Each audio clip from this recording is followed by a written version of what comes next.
Olá, bem-vindos a mais uma exploração profunda aqui no nosso espaço. Hoje a gente vai investigar um tema bem complexo, né? A experiência da gagueira. Só que por um ângulo diferente. Exatamente. A gente tem em mãos um material bem interessante, um capítulo de livro que usa um modelo da neurosemântica, o tal modelo matriz, para tentar mapear a estrutura por trás do gaguejar. Neurosemântica. Certo, vamos lá. Pelo que eu entendi do material, a ideia é como a gente dá significado para as coisas e como esses significados acabam aparecendo no corpo, nas emoções, na neurologia mesmo.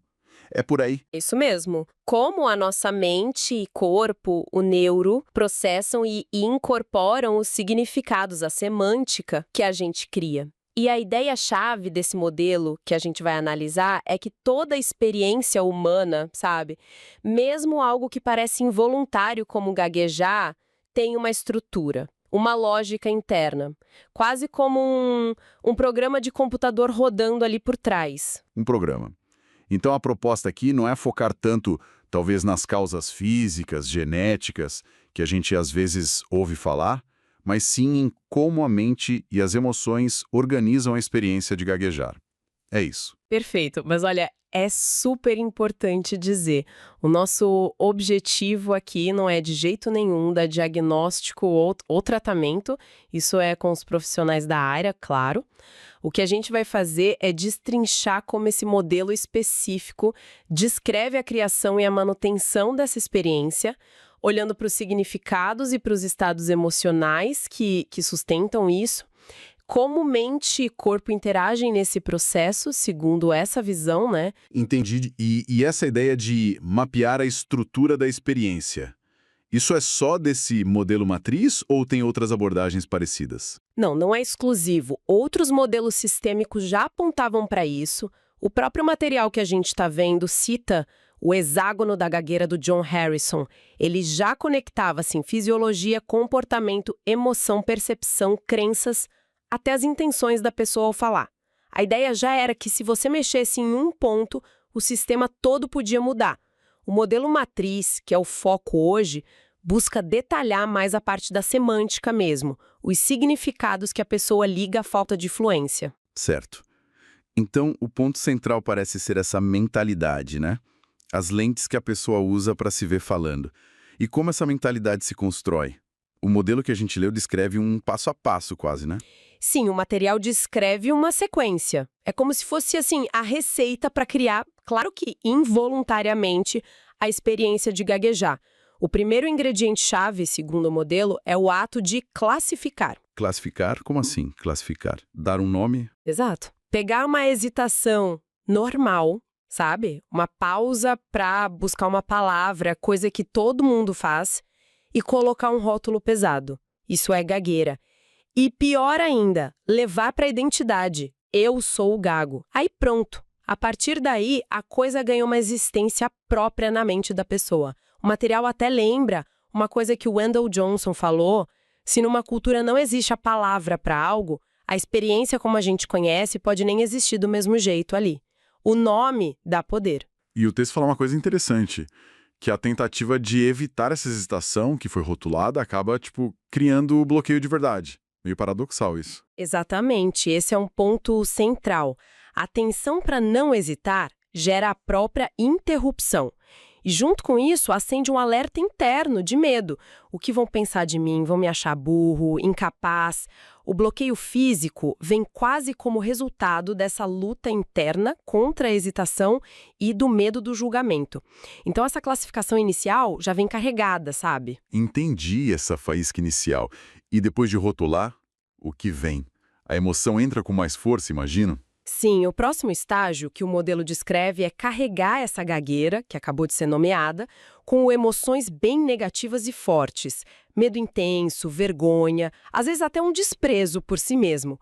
O material sugere que reações lá do passado, de pessoas importantes, pais, professores, colegas, podem ter um papel nisso. Um grito, impaciência, gozação. Tudo isso pode virar uma âncora, sabe? Associando a disfluência com sentir-se inadequado, sentir pavor. A simples ideia de gaguejar já dispara o mal-estar. Vira quase um reflexo condicionado, então. E esse medo não fica só na hora, ele começa a se projetar, né? A pessoa começa a ter medo antes de falar. Perfeitamente. Cria-se a antecipação temerosa. E aí entra um conceito que o modelo usa muito, o de meta-estado. Não é só o medo da situação em si, é o medo da ideia de gaguejar. É a vergonha sobre o medo que se sente. É um sentimento em cima de outro sentimento ou conceito. Essa camada extra de significado negativo é o X da questão. É por isso que, como o texto aponta, a ideia de aceitar a gagueira ou até brincar com ela parece absurda para quem está nesse ciclo. Seria como abraçar o monstro que se aprendeu a temer e odiar. Faz todo sentido.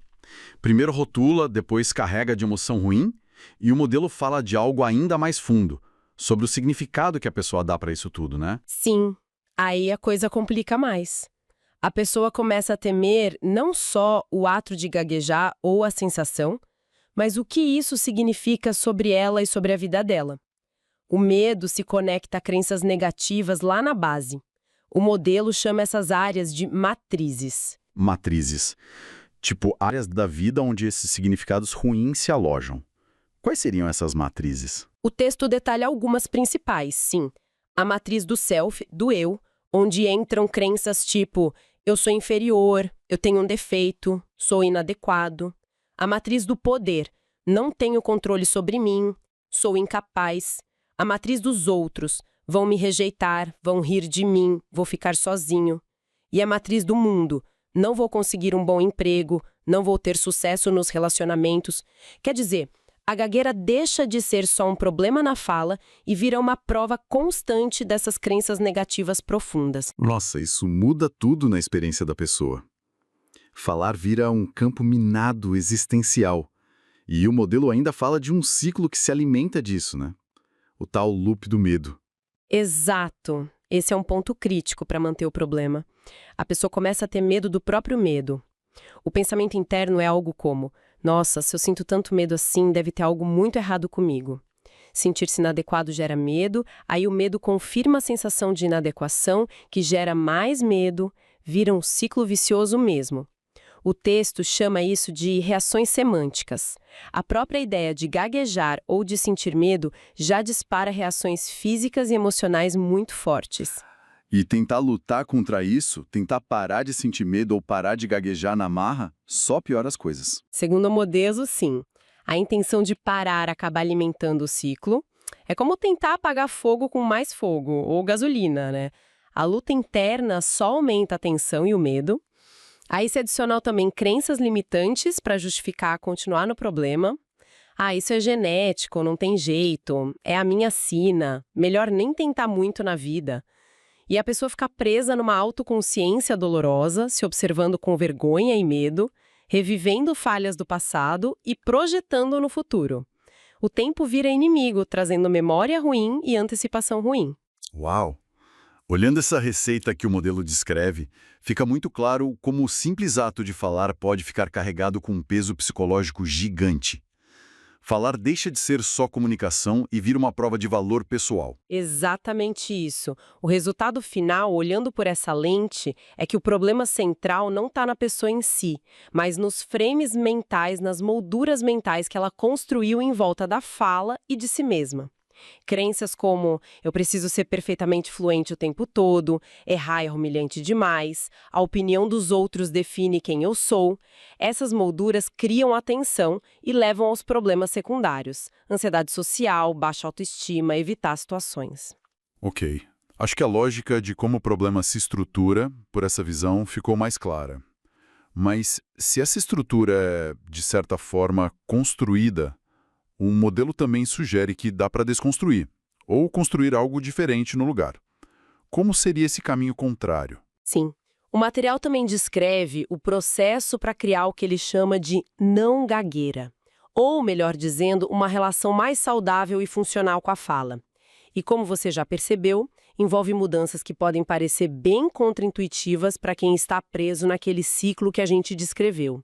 A chave é uma mudança de mentalidade, de frames mesmo. Mudar o foco, tipo, de como se fala para o que se quer comunicar. Tirar esse peso todo da fala. Justamente. Parar com o que o texto chama de psicofala. Sabe como tem gente que tem psicocomer? Come por ansiedade, não por fome? Existiria a psicofala. Falar para provar que é capaz, para não ser julgado, para evitar se sentir mal, em vez de só se conectar e trocar ideias. Isso bota uma pressão enorme na fala. Como diz uma citação do Harrison no texto, a fluência perfeita não garante felicidade nem sucesso. Supervalorizar a fluência é uma armadilha. Certo. Então, quais seriam as chaves para essa mudança de mentalidade, segundo o que a gente leu? Não como passos rígidos, talvez, mas como princípios para mudar. O modelo aponta algumas direções importantes, sim. A primeira é desfazer a classificação rígida. Parar de pensar em fala fluente versus fala gaguejante. É tudo fala. Às vezes sai mais fácil, às vezes dá uma tropeçada. Normalizar isso. Tirar o julgamento de valor. A fala é uma ferramenta, não uma medida de valor pessoal. E a segunda chave parece ser a mais surpreendente mesmo. Acolher a não fluência, até com humor, gaguejar de propósito. Isso não parece incrivelmente difícil para quem passou anos sentindo vergonha disso? Parece, e provavelmente é difícil no começo, mas a lógica do modelo é que isso quebra o padrão do medo. Se você escolhe fazer aquilo que você temia, você retoma o controle. O texto sugere fazer disso um jogo, talvez com amigos, exagerar de propósito. Isso desensibiliza o medo, mostra para o cérebro que não é perigoso, que não tem monstro nenhum ali. É tirar o poder do sintoma pela aceitação e até pelo exagero controlado. Entendi a lógica. É meio que subverter o medo pela exposição voluntária e até lúdica. Qual seria o próximo pilar dessa mudança? Seria construir uma base semântica sólida em outras áreas.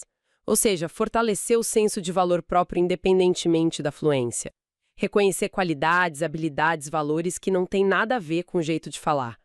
O texto até menciona usar recursos internos, talvez com técnicas da própria neurosemântica, para construir essa autoaceitação incondicional. E muito importante, focar em se conectar com as pessoas com base em empatia, interesses em comum, respeito e não na performance da fala. Deslocar o foco do como eu falo para quem eu sou e como eu me conecto. E imagino que lidar com as emoções desconfortáveis também seja parte disso, né? Fundamental. A última chave seria acolher todas as emoções, inclusive o desconforto, o embaraço, a ansiedade que podem surgir ao sair da zona de conforto. Em vez de lutar contra essas emoções que a gente viu que alimentam o ciclo, a ideia é aprender a surfar nelas, ficar confortável com o desconforto, aceitar que se sentir vulnerável ou ansioso faz parte da experiência humana e não significa que tem algo errado com a pessoa. Então, resumindo esse caminho inverso, desrotolar a fala, brincar com o medo para tirar o poder dele, fortalecer o valor próprio para além da fala e aprender a conviver com o desconforto emocional. É uma mudança bem profunda de perspectiva. Exatamente. É uma reestruturação completa dos significados que estão associados à fala e a si mesmo. O valor desse modelo matriz, como apresentado na fonte, é justamente oferecer um mapa detalhado dessa estrutura interna. Ele permite entender como a experiência funciona para aquela pessoa. E o texto reconhece que pode ter variações, talvez para alguém o motor principal seja mais o ódio à falha do que o medo, por exemplo. Mas a estrutura pode ser mapeada do mesmo jeito. E ter esse mapa, conhecer a estrutura, abre portas para poder intervir de forma mais precisa, imagino eu.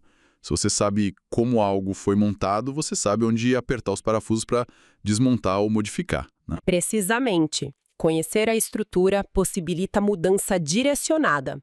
O final do capítulo até menciona alguns padrões específicos da neurosemântica que poderiam ser aplicados para intervir nesses pontos mapeados, nomes como Phobia Cure, Self-Celebrating, Dragon Slaying, são nomes de técnicas que buscam justamente alternar esses frames, estados emocionais que não são funcionais.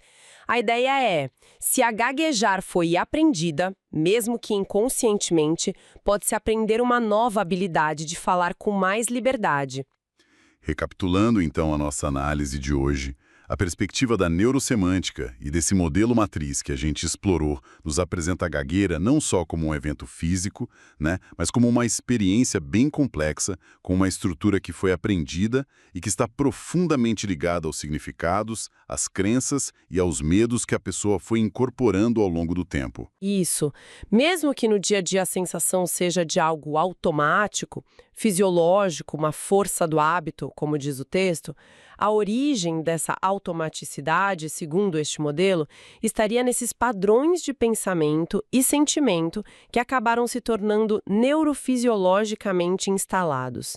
Mapear e entender essa estrutura, como ela se forma e o que a mantém ativa, seria o primeiro passo essencial para quem busca modificar essa experiência e se comunicar de forma mais livre, mais autêntica. É realmente impactante pensar como as nossas interpretações, os frames, as molduras que a gente usa para ver as situações, podem ter um poder tão grande sobre nossa experiência física, emocional. Essa ideia de que a gente pode, talvez, escolher ou modificar essas molduras mentais é muito forte. Sem dúvida, a maneira como a gente dá significado a um evento, no caso aqui a fala, pode ditar toda a nossa resposta a ele.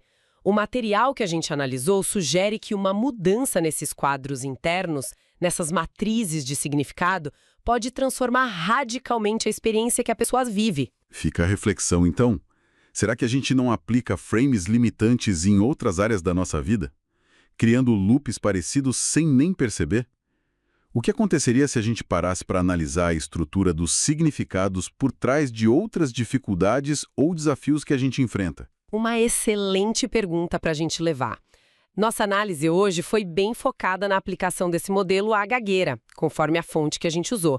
Mas o princípio de investigar a estrutura semântica e neurológica por trás das nossas experiências subjetivas tem potencialmente um alcance muito maior para o autoconhecimento e para a mudança pessoal. Com certeza. Bom, esperamos que essa exploração detalhada do material tenha sido esclarecedora e provocado boas reflexões por aí. Agradecemos a companhia e até a próxima.